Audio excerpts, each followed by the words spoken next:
அப்படியே வலதுகரம் உயர்த்தி உங்களுடைய கண்களை மூடி இயேசுவை கண் முன்னால நிறுத்தி உமக்கு மகிமை தருகிறோம். உம்மை உயர்த்தி மகிழுகிறோம், உம்மை ஸ்தோத்தரிக்கிறோம், நன்றி சொல்லுகிறோம், உம்மை வாழ்த்துகிறோம், உம்மை போற்றுகிறோம். நாள்தோறும் உம்முடைய கிருபை புதிதாக இருக்கிறது. நீர் எங்களை பாதுகாக்கிறீர், எங்களை ஆசீர்வதிக்கிறீர், எங்களை நடத்துகிறீர், எங்களுடைய குடும்பத்தை ஆசீர்வதித்து நடத்தி கொண்டிருக்கிறீர். உமக்கு ஸ்தோத்திரம். எங்களுக்காக சிலுவிலை மறித்தீர், ரத்தம் சிந்தினீர், பாடுபட்டீர், உம்மை பலியாய் கொடுத்தீர். உமக்கு ஸ்தோத்திரம். 1வது நாள் மகிமையாய் உயிர்த்தெழுந்து வெற்றி சிறந்தீர். உமக்கு ஸ்தோத்திரம்.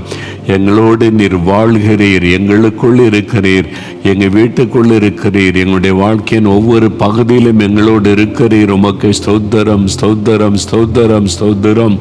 எங்களுக்காக பரலோகத்தில் ஒரு இடத்தை ஆயத்தம் பண்ணி கொண்டிருக்கிறீர். நீர் மறுபடியும் மறப்போகிறீர், எங்களை அழைத்து செல்ல போகிறீர். எல்லாவற்றிற்காக உமக்கு ஸ்தோத்திரம், ஸ்தோத்திரம், ஸ்தோத்திரம் என்று மனதார நாங்கள் உம்மை துதிக்கிறோம். உமக்கு மகிமை செலுத்துகிறோம். நாங்கள் உயிரோடு இருப்பது உம்முடைய கிருபை, ஜீவனோடு இருப்பது உம்முடைய கிருபை. உம்முடைய கிருபைக்காக கோடி கோடி கோடி ஸ்தோத்திரம் என்று உம்மை துதிக்கிறோம். இன்றைக்கும் எங்கள் ஜெபத்தை கேட்கிறீர், பதில் தருகிறீர், எங்களுக்கு அற்புதங்களை செய்கிறீர், எங்களுடைய தேசத்தை ஆசீர்வதிக்கிறீர், நாங்கள் வேண்டிக் கொள்கிறதை நிறைவேற்றி தருகிறீர். எல்லாவற்றிற்காக உமக்கு ஸ்தோத்திரம் என்று உம்மை துதிக்கிறோம். அப்பா, எங்களுடைய ஸ்தோத்திர பலிகளை மகிழ்ச்சியோடு ஏறெடுக்கிறோம். இயேசுவின் நாமத்தில் பிதாவே, ஆமேன், ஆமேன். சுவிசேஷ ஊழியம். சுவிசேஷத்தை அறிவிப்பதை குறித்து பல காரியங்களை தியானித்து கொண்டே வர்றோம்ல. அதில் முதலாவது பார்த்தது கைப்பிரதி ஊழியம், ட்ராக்ஸ் கொடுப்பது. ஒரு 5-10 எப்பவும் பாக்கெட்டில் வச்சுக்கிட்டா போதும். ஒரு 5 ட்ராக்ஸு 10 ட்ராக்ஸு போகிற வழியில் வர்ற வழி ஒருத்தரை சந்திக்க நேரும்போது அவங்களுக்கு நீங்கள் சிரித்த முகத்தோட இதை வாசிங்க, ஆண்டவர் உங்களை ஆசீர்வதிப்பான்னு சொல்லிட்டு போகலாம். அவ்வளோதான். கொடுத்துட்டு அவங்களுக்கு ஜெபம் பண்ணலாம். அது மாதிரி ட்ராக்ஸுக்கு மட்டும் கொடுக்குற ஊழியம் 100-500 எடுத்துக்கொண்டு போய் மற்றவங்களுக்கு கொடுக்கலாம். அது ஒரு ஊழியம். அப்புறம் ஆஸ்பத்திரியில் அது 2 பேர் சேர்ந்து போய் செய்யலாம். ஒரு டீமாக போனாலும் 2 பேராக தான் செய்யணும். ஆஸ்பத்திரியில் போய் பெருங்கூட்டமாக டிஸ்டர்ப் பண்ணக்கூடாது. இந்த விவரம் சொல்லி இருக்கிறேன். ஆஸ்பத்திரியில் இருக்கிற வியாதிசரை சந்தித்து நீங்கள் சொல்லி அவங்களுக்கு ஜெபிக்கலாம். அது மூலமாக சுவிசேஷம் அறிவிக்கலாம். அதன் பிறகு அதிகாலை பிரசங்கம், அதை சொன்னேன், நேற்று தினத்தெல்லாம் சொன்னேன், டான் ப்ரீச்சிங்னு சொல்லி. அதன் பிறகு நீங்கள் பார்த்தீங்கன்னா அந்திரையா ஊழியம். தனிப்பட்ட உங்களுக்கு தெரிஞ்சவங்க 10 பேரை செலக்ட் பண்ணி அவங்க பெயர்களை எழுதி வைத்து அவங்களுக்காக ஜெபிக்கணும். அவங்களுக்கு சுவிசேஷம் அறிவிக்கிற வாய்ப்பை தேவன் உங்களுக்கு ஏற்படுத்தி தருவார். அப்போ ஷேரிங் த காஸ்பல், இயேசுவை அறிமுகப்படுத்துவது. உங்களுக்கு செய்ததை நீங்கள் அவன்கிட்ட ஷேர் பண்ணலாம். அதை மாதிரி செய்வார். அதுக்கான கார்டுகள் நிறைய பேர் கேட்டிருக்கீங்க, அனுப்பி கொண்டே இருக்கிறோம். அந்திரையா ஊழியம் செய்ய விரும்புகிறவங்க தொடர்பு கொள்ளலாம். அதுக்கான கார்டு விவரங்கள் அனுப்பப்படும். அடுத்தது தான் திருப்பிரசங்க, ஸ்ட்ரீட் ப்ரீச்சிங். இதை குறித்து தான் நேற்றைக்கு நம்ம ஆரம்பித்தோம். இந்த ஸ்ட்ரீட் ப்ரீச்சிங் என்பதை நம்ம ஆரம்பித்தோம்ல நேற்றைக்கு. நல்ல கவனிங்க, ரொம்ப முக்கியமானது இந்த திருப்பிரசங்கம். இந்த திருப்பிரசங்கம் சுவிசேஷத்தை மற்றவர்களுக்கு நம்ம அறிவிப்பது. இயேசு கிறிஸ்து, நீங்கள் பார்த்தீங்கன்னா இயேசு கிறிஸ்து லூக்கா 8ஆம் அதிகாரம் எடுங்க. லூக்கா 8ஆம் அதிகாரம் 1ஆம் வசனம் எடுங்க. பைபிளை திருப்புங்க, லூக்கா 8ஆம் அதிகாரம் 1வது வசனம் பாருங்கள். 90வது பக்கம் புதிய ஏற்பாட்டில். பின்பு இயேசு பட்டணங்கள் தோறும் கிராமங்கள் தோறும் பிரயாணம் பண்ணி தேவனுடைய ராஜ்யத்திற்குரிய நற்செய்தியை கூறி பிரசங்கித்தார். பார்த்தீங்களா, 12 அவரோடு கூட இருந்தாங்க. இயேசு கிறிஸ்து, நீங்கள் நல்லா கவனித்து பாருங்களேன், இயேசு ஒரு மலையில் ஏறினா ஆயிரக்கணக்கான மக்கள் கூட்டிட்டாங்க. 3 நாள் உட்காந்து பிரசங்கம் கேட்குறாங்க. இயேசு எங்கே போக தேவையில்லை. ஒரு இடத்துல உட்கார்ந்து கொண்டு இங்கே தான் இயேசு இருக்கிறாருன்னா மக்கள் தன்னால் வந்து கூடிடுவாங்க. பின்னே ஒரு கிராமந்தோறும் போகணும், பட்டணந்தோறும் போகணும். இயேசு எல்லா கிராமங்கள் பட்டணந்தோறும் போய் சுவிசேஷத்தை அறிவித்தார், நற்செய்தி அறிவித்தார் என்று வசனம் சொல்லுகிறாரு. அதே மாதிரி நம்ம இன்றைக்கு போகணும். நான் ஏன்னு சொன்னால், இயேசு எந்த கிராமத்துக்கு போகிறாரோ அந்த கிராமத்திற்காக அவர் அதிகாலையில் ஜெபம் செய்வார்.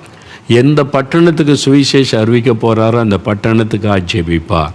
அப்போ இயேசு இஸ்ரவேல் தேசத்தில் அத்தனை கிராமத்துக்கும் அத்தனை பட்டணத்துக்கும் அவர் ஜெபித்ததுனால எழுப்புதல் அந்த தேசம் முழுவதிலும் பரவினது. அதான் ரகசியம். அதனால தான் நாமும் கூட இந்த மாதிரி கிராமங்கள் பட்டணங்களில் போய் நற்செய்தியை அறிவிக்கணும், இயேசு கிறிஸ்துவை போல. இப்போ அடுத்தது பாருங்கள், அப்போஸ்தலர் நடபடிகள் 8ஆம் அதிகாரம் எடுங்க. அப்போஸ்தலர் 8ஆம் அதிகாரத்தில் பிலிப்பு என்கிற சுவிசேஷகன், பிலிப்பு இந்த 7 பேர் தெரிந்தெடுக்கப்பட்ட டீக்கனில் 7 பேரில் ஒருவர் சுவிசேஷகன். அவர் ஒரு எவாஞ்சலிஸ்டாக இருந்தவர். ஒரு சுவிசேஷகன் என்ன பண்ணுறார் பாருங்கள். இப்போவுமே நிறைய சுவிசேஷங்கள் இருக்கிறோம்ல, நிறைய பேர் சொல்லுவாங்க எவாஞ்சலிஸ்ட், சபையில் நான் சுவிசேஷகன் சொல்லுவாங்க. என்ன ஊழியம் செய்கிறீங்க அப்படின்னு கேட்டால், ஏதாவது சபையில் கூப்பிட்டா உபவாசம் ஆல்நைட் பிரேயருக்கெல்லாம் போயிட்டு வருவேன் பிரதர், நான் வாரத்தில் ஒரு நாள் எங்கள் இடத்துல ஒரு ஜெபம் நடத்துகிறேன் அப்படின்னு சொல்லுவாங்க. வேறு என்ன செய்கிறீங்க? இல்லை இதான் செய்கிறேன், கூப்பிட்ற இடத்துக்கு போவேன். நீங்கள் சுவிசேஷகர்கள் சர்ச்சைக்கு கூப்பிட்ற இடத்துக்கு போகிறேன், பிரபாசத்துக்கு போகிறேன், ஆல்நைட் பிரேயருக்கு போகிறேன், நான் வாரந்தோறும் ஒரு ஜெபம் நடத்துகிறேன்னு சொன்னீங்கன்னா இதான் சுவிசேஷனுடைய வேலைன்னு நினைக்கிறீங்களா? பைபிள் அப்படி தான் சொல்லியிருக்குதா? What is the meaning of evangelist? சுவிசேஷகன்னா என்ன அர்த்தம்? அவனுடைய வேலை என்ன? யோசிங்க, திங்க் பண்ணுங்க. ஒரு கட்டடத்துக்குள்ளே கொஞ்சம் பேரை கூட்டி வச்சு, கிறிஸ்தவங்களை கூட்டி வச்சு அந்த ஜெப அவசியம், உபவாசம் பண்ணுறோம், அது அவசியம் நமக்கு ஊழியத்துக்காக ஜெபிக்க. அப்புறம் எங்கே சர்ச்சில் கூப்பிட்டு ஆன்லைன் ப்ரேயரு உபவாசத்துக்கு போகிறோம், அவ்வளோதான். ஒரு சுவிசேஷனுடைய வேலை எங்கே இருக்குது தெரியுமா? தெருவில், கிராமத்தில், பட்டணத்தில், ரட்சிக்கப்படாத ஆத்துமாக்கள் மத்தியில். ரட்சிக்கப்படாத ஆத்துமாக்கள் மத்தியில் போய் நிற்காதவன் சுவிசேஷகன் அல்ல. You are not an evangelist. நீங்கள் உங்களை ஏமாற்றி கொண்டு இருக்கிறீங்க. என்னைக்காவது தெருவில் போய் பிரசங்கம் பண்ணியிருக்கீங்களா? என்னைக்காவது தெருவில் போய் கைப்பிரதி கொடுத்துருக்கிறீங்களா? என்னைக்காவது கிராமத்துக்கு போயிருக்கீங்களா? இயேசுவை அறியாத மக்கள் மத்தியில் போயிருக்கீங்க. இயேசு போனார். சுவிசேஷகன் என்று சொல்லப்படுகிற பிலிப்பு, அப்போஸ்தலர் 8ஆம் அதிகாரம் 5ஆம் வசனத்துக்கு வாங்க. பைபிள் என்ன சொல்லுதுன்னு பாருங்க. அப்போஸ்தலர் 8ஆம் அதிகாரம் 5ஆம் வசனம். அப்பொழுது பிலிப் என்பவன் சமாரியாவில் உள்ள ஒரு பட்டணத்திற்கு போய் அங்கு உள்ளவர்களுக்கு கிறிஸ்துவை குறித்து பிரசங்கித்தான். இயேசுவை பிரசங்கிப்பதான் நற்செய்தி, சுவிசேஷம், அதை அறிவிக்கணும். இயேசுவை குறித்து பிரசங்கித்தான். அங்கே போய் தன்னுடைய ஊழியத்தை குறித்து, தன்னுடைய சபை குறித்து பேசலை. இயேசுவை குறித்து பிரசங்கிப்பது தான் சுவிசேஷ ஊழியம். சரி, அப்படி எங்கே போனால் பிலிப்பு ஒரு பட்டணத்தில் போகிறாராம். நல்லா யோசிங்க, அந்த பட்டணத்தில் பிலிப்பு யார் கூப்பிட்டது? யாருமே கூப்பிடல. எங்கள் பட்டணத்துக்கு வாங்க, நாங்கள் கூட்டம் ஒழுங்கு பண்ணுறோம், பிரசங்கம் பண்ணி கூப்பிட்டாங்களா? இல்லை. அங்கே யாராவது இவருக்கு தெரியுமா? தெரியாது. இவர் அந்த பட்டணத்துக்குள்ளே போகிறார். அப்போ எப்படி போனார்? ஆண்டவர் அனுப்புகிறார், போ சுவிசேஷ சொல்லுன்னு. அவர் போகிறார். போன அந்த பட்டணத்தில் இவரை பார்த்தா எல்லாரையும் போல் ஒரு ஆள், அவ்வளோதான். யாரும். அப்போ என்ன நடந்திருக்கும் யோசித்து பாருங்களேன், என்ன நடந்திருக்கு? பிலிப்பு அங்கே போய் அவருக்கு ஒரு மேடை கிடையாது, சர்ச்சு கிடையாது, எங்கேயுமே இடம், ஹால் கிடையாது. அவர் போய் பிரசங்கம் பண்ணுறார் சுவிசேஷம். எங்கே பிரசங்கம் பண்ணிப்பார்? ரோட்டில் நின்று ஜனங்கள்லாம் அங்கே நின்றுருப்பாங்க, கடைத்தெருவில் நின்று இருப்பாங்க, இல்லை வீடுகள் என்ன சத்தம் போட்டிருப்பார். எல்லாரும் சகோதர சகோதரிகளே என்னை கவனிங்க, brothers and sisters listen to me அப்படின்னு கை வைத்து சத்தம் போட்டிருப்பார். சத்தம் அந்த காலத்தில் இது மாதிரி மெகாஃபோனும் கிடையாது, மைக் சிஸ்டம் கிடையாது. சத்தம் போடணும், என்னையா ஒரு ஆள் ரோட்டில் நின்று கத்துறேன்னு ஓடி பார்த்துருப்பாங்க, என்ன சொல்ல போகிறாரு அப்படின்னு அங்கே கூடியிருப்பாங்க. ஒரு 100 பேர் 200 பேர் கூடின உடனே நான் உங்களுக்கு நற்செய்தி கொண்டு வந்திருக்கிறேன். இயேசு என்கிற ரட்சகர் உங்களுக்காய் மரித்து உயிர்த்தெழுந்தார்.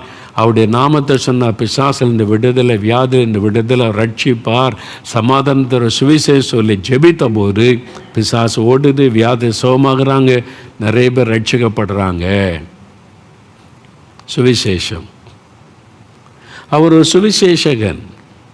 இன்றைக்கி சுவிசேஷகன் என்று சொல்லிக்கொண்டு யாரும் என்னை கூப்பிட மாட்டேங்கிறாங்க. எனக்கு அழைப்பு வந்தால் தானே போக முடியும். சர்ச்சில் உள்ளவங்க அழைக்கிறதுக்கு போய் செய்கிறது அது முக்கியம். அதாவது ஒரு சுவிசேஷகனுடைய 90% ஊழியம் ஆண்டவர் அறியாத மக்கள் மத்தியில் தான் இருக்கணும். ஒரு 10% சர்ச்சுக்கு போகலாம், சர்ச்சில் கூப்பிடுறாங்க அப்படின்னு போகலாம். 90% ஊழியம் தெருவில் ஆண்டவர் அறியாத மக்கள் மத்தியில் இருக்கணும். அவன்தான் சுவிசேஷகன். அப்போ நீங்கள் யார் யோசிங்க, நீங்களும் ஒரு கேள்வி கேட்டு பாருங்கள். ஏன் உங்களுக்கு ஆசீர்வாதம் இல்லை? ஏன் ஊழிய ஆசீர்வதிக்கப்பட மாட்டேங்குது? ஏன் உங்களுடைய ஊழியத்தில் பெருக்கத்தை காண முடியல? நீங்கள் ஒரு சுவிசேஷகனாய் தேவன் என்ன விரும்புகிறாரோ அதை செய்கிறீங்களா? ஒரு 10 பேருக்கு ட்ராக்ஸ் கொடுத்துருக்கேன். நிறைய பேர் என்ன செய்கிறீங்க? வீட்டில் இருக்கிறேன், சும்மா இருக்கிறேன். ஒரு சுவிசேஷனால் சும்மா இருக்க முடியாதுங்க. எப்படி இருக்க முடியும்? ஆத்துமாக்கள் அழிந்து கொண்டிருக்குது. கிராமத்தில், தெருக்களில், பட்டணத்தில், எங்கே பார்த்தாலும் ஆத்துமாக்கள். இந்தியாவில் ஒரு 10 பேருக்காவது போய் ட்ராக்ஸ் கொடுத்து இயேசுவை பற்றி பேசணுனால அவன் தான் சுவிசேஷகன். சும்மா ஒரு வீட்டில் உபவாச ஜெபம் நடத்துகிறேன், முழுகிற ஜெபத்துக்கு போகிறேன், அங்கே உபவாச சர்ச்சைகளை கூட்ட போகிறேன்னு சொல்கிறவன் சுவிசேஷகன் அல்ல. அது 10% தான் அந்த ஊழியம். 90% நீங்கள் கூப்பிடாத மக்கள் மத்தியில் போகணும், அறியாத மக்கள் மத்தியில் போகணும், தெரியாத மக்களை நீங்கள் பொறுப்படுத்தி செய்யணும். அதுதான் சுவிசேஷனுடைய வேலை. அது செய்கிறோமான்னு யோசிங்க. சரி, இப்போது பாஸ்டர்ஸ், போதகர்கள் என்ன நினைக்கிற? ஞாயிற்றுக்கிழமை சர்ச்சு நடத்துகிறோம், சர்வீஸ் நடத்துகிறோம், இதான் என் ஊழியன்றோம். இது மட்டும் இல்லை, இது பாதி ஊழியம். நீங்கள் ஆராதனை நடத்துவது பாதி ஊழியம் தான் செய்கிறீங்க.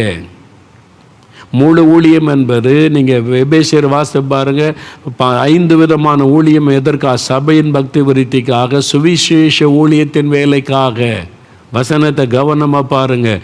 சுவிசேஷம் அறிவிக்க வேண்டிய பொறுப்பு சபைக்கு உரியது, பாஸ்டருக்கு உரியது. வெறும் சுவிசேஷங்களுக்கு மட்டும் கிடையாது. நீங்கள் சபையும் நடத்தணும், சுவிசேஷமாக அறிவிக்கணும். பைபிளுக்கு வாங்க. அப்போஸ்தலர் நடபடிகள் 8ஆம் அதிகாரம் எடுங்க, 25ஆம் வசனம் பாருங்கள். அப்போஸ்தலர் நடபடிகள் 8ஆம் அதிகாரத்தில் இந்த என்ன சம்பவம்னா, பிலிப்பு போய் சமாரியாவில் ஊழியம் செய்தார்ல, சுவிசேஷ அறிவிச்சு நிறைய பேர் ரட்சிக்கப்பட்டாங்க. இப்போ அவங்க ரட்சிக்கப்பட்டு ஞானஸ்தானம் எடுத்துட்டாங்க. இவங்க கர்த்தருக்குள்ளே வளரணும். இந்த செய்தி எருசலேமுக்கு சொல்லப்படுகிறது, அப்போஸ்தலர்களுக்கு. அவங்களுக்கு ரொம்ப சந்தோஷம். சமரியாவிலும் நிறைய மக்கள் ரட்சிக்கப்பட்டிருக்கிறாங்க. ஃபாலோ போலி செய்யணும். அவங்கள தொடர்ந்து கர்த்தருக்குள்ளே பலப்படுத்தி ஆண்டுக்குள்ளே வழி நடத்தணும். யார் அனுப்பலாம் அப்படின்னு பார்த்தா பேதுரு யோவானே அனுப்புகிறாங்க. பேதுரும் யோவானு பெரிய அப்போஸ்தலர்கள், இயேசுவோடு இருந்தவங்க. பிலிப்பு யார்? அவன் ஒரு டீக்கனாக இருந்து இப்போ ஒரு சுவிசேஷகன். அவர் பண்ண ஊழியத்துக்கு, ஃபாலோ ஊழியத்துக்கு நான் போகிறதா அப்படின்னு பேதுரு யோவான் சொல்லவில்லை. நான் ஜெபிச்சாலே பிறவிச்சா பண்ணி நடக்கிறாங்க, ஏதோ அவர் அற்புதம் செய்தார்னு அவங்களுக்கு ஃபாலோ போருக்கு நான் போகணுமா அப்படின்னு பேதுரு யோவான் சொல்லவில்லை. எந்த ஈகோ, பெருமைக்கு இடம் கொடுக்குறாங்க. அவ்வளவு தாழ்மையாக இருந்தாங்க. இன்றைக்கி 100 பேர் வச்சு சர்ச்சை நடத்துறதுக்குள்ளே நமக்கு எவ்வளோ பெருமை மண்டையில் ஏறி விடுகிறது. அதனால தான் அதுக்கு மேலே சபை வளர மாட்டேங்குது. எவ்வளோ ஆத்தமாக இருக்குது. 1,00,000 பேர் உள்ள சபையாக மாறணுன்ற சிந்தை உங்களுக்குள்ளே வர வேண்டாமா? யோசிங்க. குறை சொல்கிறேன்னு நினைக்காதுங்க, யோசிங்க. வசனத்துக்கு திரும்புங்க. வசனத்தில் எப்படி இருந்து அவங்க என்ன பண்ணாங்க பாருங்கள். பேதுரு யோவானை அனுப்புனா அவங்க சமாரியாவில் வந்து அவங்களுக்கெல்லாம் பரிசுத்த ஆவியை பற்றி சொல்லி ஆவியானுடைய அபிஷேகத்துக்குள்ளே நடத்துகிறாங்க. பேதுரு யோவானும் நீங்கள் வாசித்து பாருங்கள். வாசித்துட்டு முடிச்சுட்டு வேலை முடிஞ்சு, இப்போது அப்போஸ்தலர்கள் அனுப்பின வேலை முடிஞ்சிட்டு 25ஆம் வசனத்துக்கு வாங்க, வாசிங்க. அப்போஸ்தலர் 8ஆம் அதிகாரம் 25ஆம் வசனம் பாருங்கள், 173ஆம் பக்கம். இவ்விதமாய் அவர்கள் கர்த்தருடைய வசனத்தை சாட்சியாய் அறிவித்து சொன்ன பின்பு, சமாரியாவில் வந்து ஊழியம் முடிஞ்சிட்டு அபிஷேகத்துக்குள்ளே நடத்திட்டாங்க. எருசலேமிலேருந்து அனுப்பின ஊழியம் முடிந்த பிறகு சமாரியருடைய அநேக கிராமங்களில் சுவிசேஷத்தை பிரசங்கித்து எருசலேமுக்கு திரும்பி வந்தார்கள். பேதுரும் யோவானும் வேலை முடிஞ்சிட்டு விசுவாசிகளும் அபிஷேகத்தில் நடத்தியாச்சு, இனிமேல் நேரம் நம்ம எருசலேமுக்கு போயிடலான்னு போகலை. சமாரியாவில் உள்ள அநேக கிராமங்களில் சுவிசேஷத்தை பிரசங்கித்து. ஐயா போதகன்மார்களே, பாஸ்டர்மார்களே, கை கூப்பி கேட்குறேன், தயவு செய்து வசனத்துக்கு கவனம் செலுத்துங்க. பேதுரு யோவானு கிராமமாக போய் சுவிசேஷத்தை அறிவித்தாங்க. எருசலேமில் பெரிய சபை, பெரிய சபைக்கு 3000 5000 ரட்சிக்கப்பட்ட பெரிய சபை, பெரிய அப்போஸ்தலர்கள் கீழே இறங்கி வந்து சின்ன கிராமத்தில் போய் தெருக்களில் பிரசங்கம் பண்ணி கொண்டு இருக்கிறாங்க, சுவிசேஷத்தை அறிவித்து கொண்டு இருக்கிறாங்க. அதில் அதிக கவனம் செலுத்தினாங்க.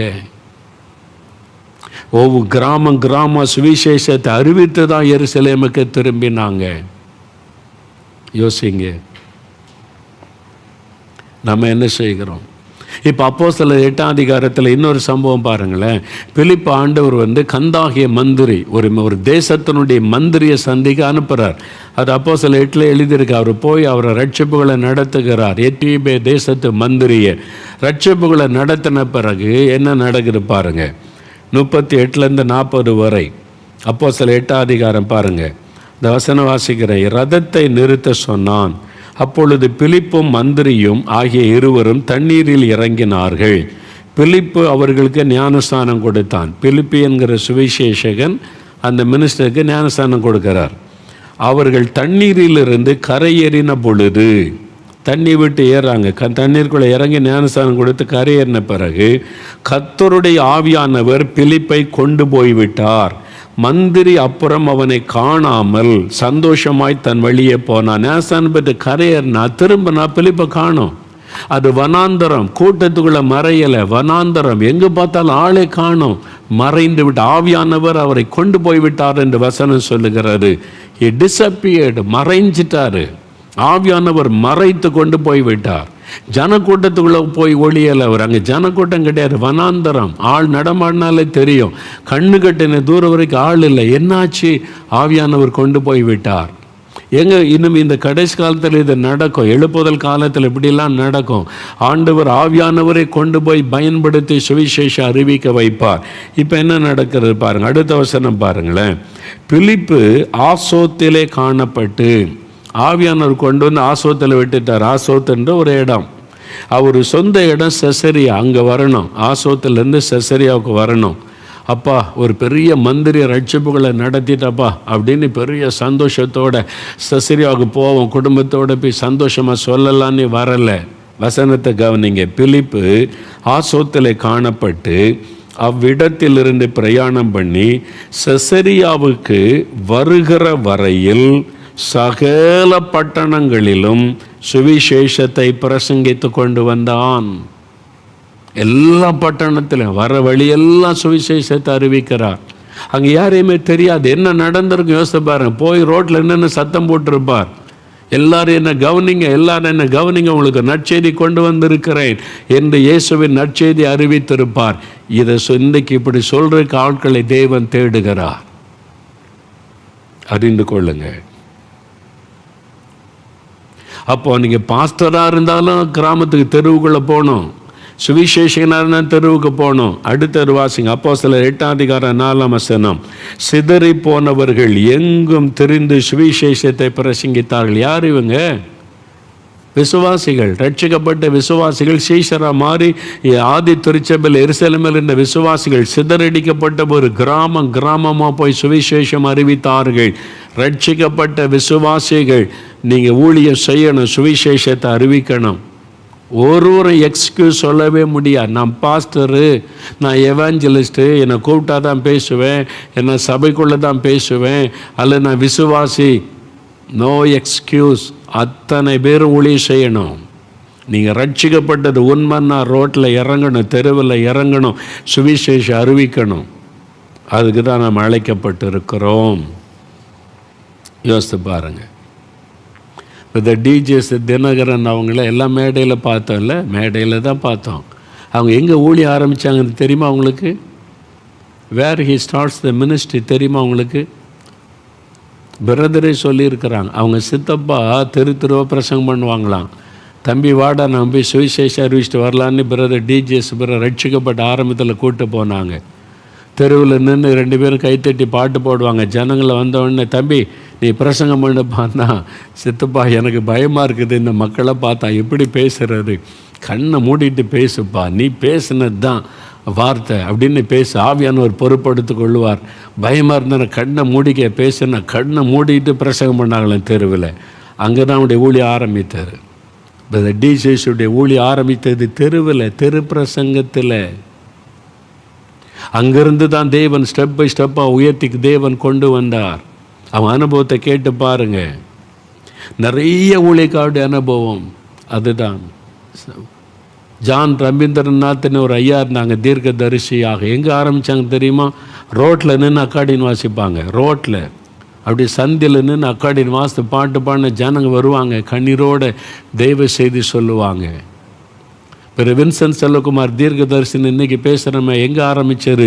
தெரு தெருவா கிராமம் போய் தெருக்களில் நின்று தான் அவனுடைய முதல் ஊழியம். நான் முதல்ல சாட்சி சொன்னது எனக்கு தெரியுமா? தெருவில் தான் முதல் சாட்சி சொன்னது. நான் முதல் பிரசங்கம் பண்ணது தெருவில். அதுக்கு பிறகு தான் சர்ச்சில் சாட்சி சொல்ல கூப்பிட்டாங்க. அதுக்கு பிறகு தான் சர்ச்சில் பிரசங்கம் பண்ண கூப்பிட்டாங்க. அதுக்கு பிறகு தான் பொதுக்கூட்டம் அது மாதிரி மேடையில் பிரசங்கம் பண்ண கூப்பிட்டாங்க. நான் பல நாட்கள் பல வருஷங்கள் தெருவில் தான் பிரசங்கம் பண்ணினேன். அங்கிருந்து தான் ஊழியம் ஆரம்பித்தது. இயேசுடைய ஊழியம் அதுதான், அப்போஸ்தலருடைய ஊழியம் அதுதான், சீஷருடைய ஊழியம் அதுதான், ஆதி திருச்சபை விசுவாசிகளுடைய ஊழியம் அதுதான். நாம் அதை செய்யணும். எனக்கு அன்பானவர்களே, யோசிங்க. இந்த தெருவில் பிரசங்கும் போது நிறைய அனுபவங்கள் உங்களுக்கு கிடைக்கும். என்னுடைய அனுபவத்திலேருந்து சில காரியத்தை உங்களோடு நான் பகிர்ந்து கொள்ள விரும்புகிறேன். நான் மெட்ராஸில் ஊழியத்துக்கு அழைக்கப்பட்டு பைபிள் காலேஜில் படித்த போது நான் மெட்ராஸில் புரசவாக்கத்தில் பல வீதிகளில் தெருக்களில் பிரசங்கம் பண்ணியிருக்கேன். புரசவாக்கம் தெருக்களில். அப்புறம் மெட்ராஸில் சென்ட்ரல் ஸ்டேஷன் பக்கம் மூர் மார்க்கெட்னு ஒன்று இருந்துச்சு. இப்போ அது இல்லை. இப்போ அது ரயில்வே ஸ்டேஷனோட எக்ஸ்டென்ஷன் கொண்டு வந்துட்டாங்க. மூர் மார்க்கெட் நிறைய ஜனங்க கூடுவாங்க அந்த இடத்துல. அதில் ஒரு ஓரமாக போய் நின்று நாங்கள் 10-15 வாலிபர் பைபிள் காலேஜ் ஸ்டூடெண்ட்ஸ் போய் நின்று கைத்தட்டி பாட்டு பாடுவோம். ஒரு 40-50 பேர் அதில் 100 பேர் வரைக்கும் சில சமயம் கூடுவாங்க. அவங்களுக்கு பிரசங்கம் பண்ணுவோம். அங்கேயே ஆல்ட்ரு கால் கொடுப்போம். இந்த ஏசு எத்தனை பேருக்கு வேணும்? 10 நிமிஷம்தான். தெரு பிரசங்கம் 10 நிமிஷம்தான் இருக்கணும். அங்கே போய் பெரிய 1வது பாயிண்ட் 2வது பாயிண்ட்லாம் பேசக்கூடாது. ஷார்ட்டாக இயேசு சொல்கிறது தானே. 10 நிமிஷம் பிரசங்கம் பண்ணி ஒப்பு கொடுப்பாங்க ரோட்லேயே. நான் பார்த்துருக்குறேன். அது மாத்திரம் இல்லை, மெட்ராஸில் பீச் மெரினா கடற்கரையில் காந்தி சிலை பக்கத்தில் போய் வாரம் சனிக்கிழமை தோறும் பிரசங்கம் பண்ணியிருக்கிறோம். ஒரு டீமாக போவோம். ஒரு கிட்டார் போட்டு பாட்டு பாடுறது, ஜனங்க கூடி வருவாங்க, சுவிசேஷம் அறிவித்து கைப்பிரதி கொடுத்து கேட்குறவங்களுக்கு இயேசுவை பற்றி பகிர்ந்து கொண்டு வருவது. மெட்ராஸில் தங்கசாலைன்னு ஒரு இடம் இருக்குது. மின்ட்டுன்னு சொல்லுவாங்க. தங்கசாலை தெரியுமா அவங்களுக்கு? நிறைய ஜனம் இருக்க உள்ள ஒரு இடம். நாங்கள் பைபிள் காலேஜில் இருக்கும்போது சைக்கிளிங் குரூப்புன்னு ஒன்று வச்சுருப்பாங்க. 20-30 ஸ்டூடெண்ட்ஸ் சைக்கிளில் போவோம். புரசவாக்கத்திலிருந்து மின்ட்டுக்கு போவோம். போய் அங்கே போனால் 6:30 மணிக்கு போல் சேருவோம். அங்கே ஒரு சினிமா தேட்டர் உண்டு. சினிமா தேட்டர் 6:30 மணிக்கு அந்த டிக்கெட்லாம் கொடுத்து ஆட்களை உள்ளே அனுப்பி கேட்டை மூடிடுவாங்க. அப்புறம் நைட் ஷோவுக்கு தான் திறப்பாங்களா. அப்போ எல்லாம் ஃப்ரீயாக இருக்கும். முன்னால் ரோட்டில் அங்கே போய் சைக்கிளை நிறுத்திட்டு நின்று கைத்தட்டி பாட்டை பாடுவோம். ஜனங்கள்லாம் வருவாங்க. அவங்களுக்கு சுவிசேஷம் அறிவிப்போம். அங்கே தான் ஊழியம். மெட்ராஸில் அம்பத்தூர் பக்கத்தில் உரக்கடன், அம்பத்தூரில் ஒரு உரக்கடன் இருக்குது. அம்பத்தூரில் அப்போ நான் பாடி சபையில் இருந்தேன். அப்போ பாடி சபையில் ஒரு ரெவரண்டு ஐயா வந்தாங்க. அவங்க நல்ல அபிஷேகமிட்டு அந்நிய பாஷை பேசுவாங்க. சிஎஸ்ஏ ரெவரண்டு அந்த போதகர் அம்மா 2 பேரும் ஆவில நிரம்பி அந்நிய பாஷை பேசுவாங்க. அவங்க தான் சுவிசேஷம் அறிவிக்கணும்னு சபையை கூப்பிட்டு போனாங்க. நான் அவங்க கூட போயிருந்தபோது உரக்கடத்தில் தெருவில் நின்று பிரசங்கம். எனக்கு ஞாபகம் இருக்குது. நான் பின்னால் பெருங்கூட்ட சபையாக நிற்கிறாங்க. அந்த 2-3 சந்தி உள்ள இடம். ஜனங்க நின்று கேட்குறாங்க அப்படியே என்னன்ட்டு. நான் கையில் பைபிள் வச்சுக்கிட்டு சத்தமாக பேசுகிறேன். நான் சத்தம் எவ்வளோ பலன் இருக்கணுமோ அப்போ மெகாஃபோன்லாம் கிடையாது, சத்தமாக பிரசங்கம். நான் எவ்வளோ பலன் இருக்கு அவ்வளோ பலமாக பிரசங்கம் பண்ணுறேன். நான் என் சாட்சியோட சுவிசேஷம் சொல்கிறேன். இயேசு உங்களை நேசிக்கிறார், உங்களை தேடி வந்திருக்கிறார், என்னை தேடி வந்தார்லாம் சொல்லி பிரசங்கம் பண்ணுறேன். ஒரு ஆள் வந்தால் பாருங்கள், குடிச்சிட்டு நல்லா தொட்டியை பம்மிக்கிட்டு தான் உடம்புல ஒரு கத்தியை உருவனா. கத்தி இவ்வளோ பெரிய கத்தி எடுத்துக்கிட்டே குத்திடுவேன், பேசாத நிறுத்து அப்படின்றான். அது மாத்திரம் அவன் சொல்கிறான், நேருவை பற்றி பேசு, காந்தியை பற்றி பேசு, இயேசுவை பற்றி பேசாத அப்படி சொல்கிறான் அவன். அங்கேருந்து நடந்து வர்றான் கத்தியோட. நான் பார்த்தேன், இவன் கத்தியை பார்த்தா நம்ம பிரசங்கம் நின்றுருமே. டக்குன்னு கண்ணை மூடிட்டு முழு பிரசங்கம் பண்ணுறேன். சுத்தி இயேசு உங்களுக்காக மரித்தார், ரத்தம் சிந்தினார், உங்களுடைய பாவத்தை மன்னிப்பார், பாவ மன்னிப்பு இயேசுடைய ரத்தத்தினால் உண்டாகும் என்று சுவிசேஷம் அறிவிச்சிட்டு, இந்த இயேசு உங்களுக்கு வேணும், நாங்கள் உங்களுக்காக பிரார்த்தனை பண்ணணுன்னா எங்கிட்ட வரலாம், ஜெபம் பண்ணுவோன்னு சொல்லி நான் முடித்து கண்ணை திறக்கிறேன். எனக்கு முன்னால் ஒரு ஆள் முழங்கால் போட்டு நிற்காரு. யாருன்னா அந்த குடிக்காரன். அந்த குடிகாரன் தான் முதல் ஏட்ட வந்து முழங்கால் போட்ட ஆள், கையில் கத்தியோட குத்துறதுக்கு வந்த ஆள் முழங்கால் போட்டு, ஐயா எனக்கு ஜெபம் பண்ணுங்க ஐயா, பிரார்த்தனை பண்ணுங்கயான்னு சொன்னான். எனக்கு இன்றைக்கு ஞாபகம் இருக்கிறாரு. அதே மாதிரி இன்னும் வருகிற அடுத்த வாரத்தில் நான் இதில் இந்த திருப்பிரசங்கம் இப்படி ஆத்மாக்களை சந்திக்கும் போது எப்படிலாம் ஆண்டவர் ஆத்மாக்களை தருவார், உங்களுக்கு எவ்வளோ சந்தோஷமாக இருக்கும்.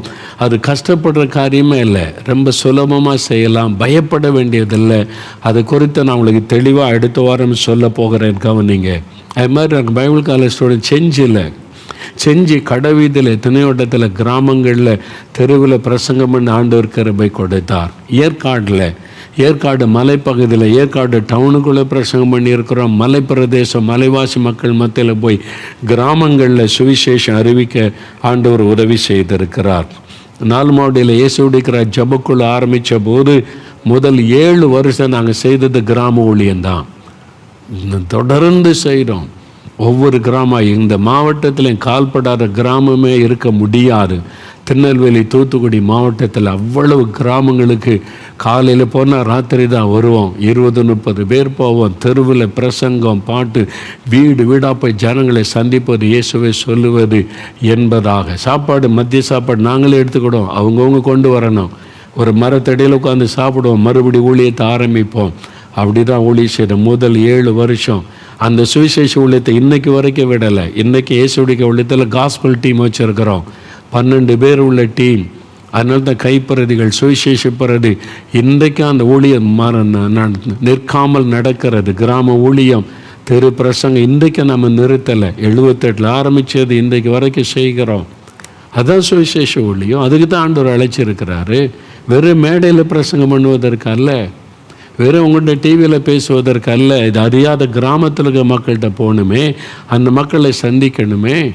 அதான் ஒரு சுவிசேஷனுடைய பொறுப்பு, ஒரு சபையினுடைய பொறுப்பு, ஒரு பாஸ்டருடைய பொறுப்பு. ஏசு என்ன சொல்கிறாரு, ஆராதனை நடத்திக்கிட்டு இருக்க பாஸ்டர்மார்கள் வசனத்தை கொஞ்சம் நல்லா யோசித்து பாருங்கள்.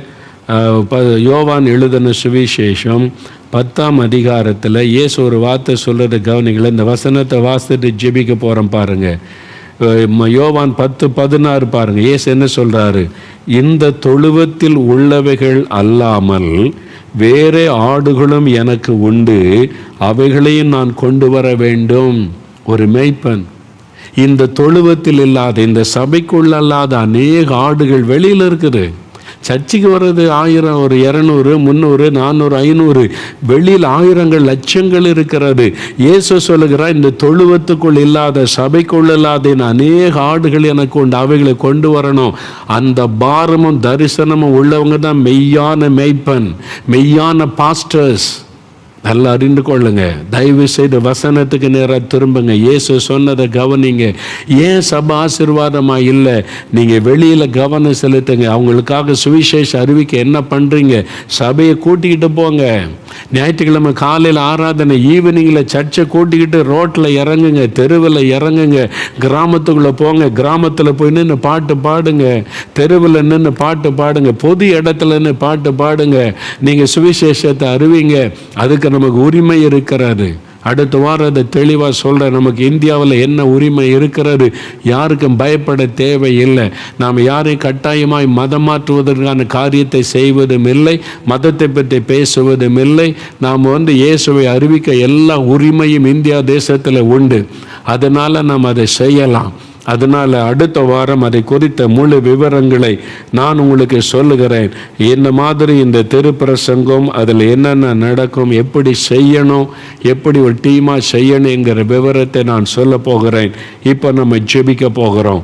இப்போ ஆண்டவர்களோடு பேசியிருக்கிறார்ல, எல்லாருமே நம்ம ஒப்பு கொடுக்கணும். ஆண்டவரை என்ன ஒப்பு கொடுக்கிறேன், பாஸ்டர்ஸ் ஒப்பு கொடுக்கணும். நீங்கள் போதகர்கள், சபை ஊழியர்கள், நீங்கள் எவாஞ்சலிஸ்டாக இருந்தாக்கி வெறும் கூட்டம் நடத்திக்கிட்டுன்னு சொல்லிக்கிட்டு இருந்தீங்கன்னா you are not an evangelist. தெருவுக்கு போகணும், தெருவில் சுவிசேஷ அறிவிக்கணும், கிராமத்துக்கு போகணும். அதுக்காக என்ன பண்ணுறீங்க? ஒரு டீமையாவது அனுப்புங்க, உருவாக்குங்க. சபையிலிருந்து டீமை உருவாக்கி வெளியே அனுப்பணும். அவங்க தான் உண்மையான பாஸ்டர்ஸ். நான் சொன்னேன், அந்த நாட்கள் 75ஆம் வருஷம் மதுரையில் நரிமேட்டில் இருந்த அசம்பிளி சாகாட் சபையில் பாஸ்டர் ஸ்டீஃபன் ஐயா இருந்தாங்க. 2 டீமாக அனுப்புவாங்க. ஒவ்வொரு வாரமும் ஞாயிற்றுக்கிழமை மத்தியானம் ஆயிட்டோம் எல்லாம் வாங்க, வாலிபர்கள்லாம் சுவிசேஷம் அறிவிக்கணும், நீ இங்கே போ, நீ இங்கே போ, இந்த ஏரியாவுக்கு போங்க. அப்போ தான் அதுதான் சபை வளர்ந்தது. சுவிசேஷம் அறிவிக்கிறதுக்கு உங்கள் சபையில் நீங்கள் உற்சாகப்படுத்தலை, டீம் வைக்கலை, உங்கள் சபை வளராது. கர்த்தர் சந்தோஷப்பட மாட்டார். உங்களுடைய ஊழியத்தை குறித்து தேவனுக்கு ஒரு துக்கம் இருந்துக்கிட்டே இருக்கும். நீங்கள் தேவனுடைய பரிபூர்ண சித்தத்தை நிறைவேற்றலை. நீங்கள் நினைக்கிறீங்க ராரா நடத்துகிறோம், சபை நடத்துகிறோம், நீ ஆண்டவர் அதில் மகிழ்ச்சி அடையலை, பாதி தான் நிறைவேற்றுறீங்க, அடுத்த பாதி நீங்கள் செய்யலை. சுவிசேஷத்தை அறிவிக்கிற பணியை நீங்கள் செய்தாதான் முழுமையான ஊழியம். யாராக இருந்தாலும் சரி, நீங்கள் சுவிசேஷகன் என்றால் 90% நீங்கள் தெருக்களை போய் சுவிசேஷம் அறிவிக்கணும்ல. யாருக்குமே சுவிசேஷம் சொல்ல மாட்டேங்க, சும்மா சுற்றி கொண்டு சுவிசேஷகன் என்றால் யார் சொன்னது நீங்கள் சுவிசேஷகன் என்று ஏமாற்றி கொண்டிருக்கிறீர்கள். ஒரு நாள் கர்த்தரிடத்தில் கணக்கு கேட்க நீங்கள் போய் நிற்கும் போது அவமானப்பட்டு போயிடுவீங்க. ஒப்பு கொடுங்க. இன்னைக்காவது மனம் திரும்பி ஊழியம் செய்ய ஆரம்பிங்க. தினம் 10 பேருக்கு டிரான்ஸ் கொடுங்க. அந்த ஊழியாத்தையாவது செய்யுங்க. ஒன்றுமே செய்யாமல் நான் எவாஞ்சலிஸ்ட்னு சொல்லிக்கொண்டு என்ன பண்ணி கொண்டு இருக்கிறீங்க? தயவு செய்து சொல்ல தாழ்மையோடு சொல்லுகிறேன், இயேசுடைய விருப்பத்தை நிறைவேற்றுவோம், அவருடைய பிரதான கட்டளையை நிறைவேற்றுவோம். அதற்கு எல்லாருமே நம்ம அர்ப்பணித்துக் கொள்ளும். ஒப்பு கொடுத்து ஜெபிக்கலாமா? அப்படி ஆண்டவரிடத்தில் சொல்லுங்க. கண்களை மூடி, ஆண்டவரே என்னை ஒப்பு கொடுக்கிறேன், வசனத்தின்படி நீர் செய்தபடி நான் ஊழியம் செய்யணும், பேதுரு யோவானை செய்தபடி நான் ஊழியம் செய்யணும், பிலிப்பு செய்தபடி செய்யணும். ஆதி திருச்சபை விசுவாசிகள் எப்படி தெரு தெருவா கிராம கிராம சுவிசேஷம் அறிவிச்சாங்க, நானும் செய்யணும், சுவிசேஷத்தை சொல்லணும், பிரதான கட்டளை நிறைவேற்றணும். எனக்கு கிருபை தாங்க, எனக்கு உதவி செய்யுங்க, அந்த பாரம் கொடுங்க, எனக்கு வழி நடத்துதலை தாங்க. இதுவரை நான் செய்ய தவறிவிட்ட பாவத்தை மன்னிங்க மன்னிங்க மன்னிங்க. இதுவரை செய்ய தவறிவிட்டேன், ஆண்டவரே என்னை மன்னியும். நான் இனிமேல் செய்ய ஒப்பு கொடுக்கிறேன், பிரதான கட்டளையை நிறைவேற்ற ஒப்பு கொடுக்கிறேன், சுவிசேஷத்தை அறிவிக்க ஒப்பு கொடுக்கிறேன், என்னை அர்ப்பணித்துக் கொள்ளுகிறேன். அப்பா, யார் யார் ஒப்பு கொடுக்கிறாங்களோ அவங்களுக்கெல்லாம் கிருபை கொடுங்க, உதவி செய்யுங்க, அவங்களை பலப்படுத்துங்க, தொடர்ந்து அவங்களை பயன்படுத்துங்கப்பா. இயேசு கிறிஸ்துவின் நாமத்தில் ஜெபிக்கிறோம் பிதாவே. ஆமேன் ஆமேன். என் ஆத்துமாவே கர்த்தரை சோஸ்திரி, என் முழு உள்ளமே அவருடைய பரிசுத்தமுள்ள நாமத்தை சோஸ்திரி. என் ஆத்துமாவே கர்த்தரை சோஸ்திரி, அவர் செய்த சகல உபகாரங்களை மறவாதே. ஆமேன் ஆமேன். கர்த்தருடைய ஆசீர்வாதம் உங்களோடு இருப்பதாக.